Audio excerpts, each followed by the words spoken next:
Дұрыс тамақтану десе бізге сразу диета елестейді. Тауық сорпа, гречка жеймін, нан мен тәттіден бас тартамын деп ойлайды, бірақ нанды да тәттіні де тұтынып дұрыс тамақтануға болады.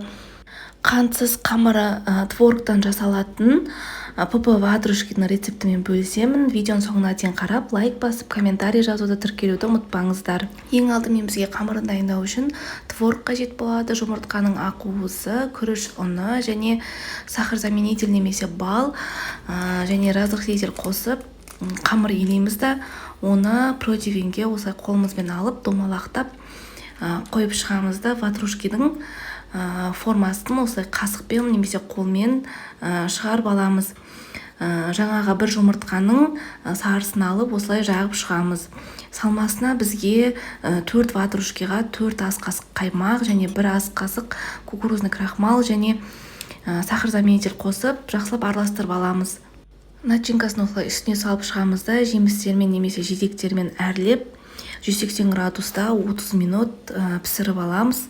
Қызарғанша осылай пісіру керек болады. Творог жемейтін балдарға ұсынсаңыздар болады. Құрамында творог бар екенін де байқамай қалады. Сіздер де жасап, нәтижесін комментарийда бөлісіңіздер. Менің каналыма тіркелуді ұмытпаңыздар. Сіздермен болған мен Рая, сау болыңыздар.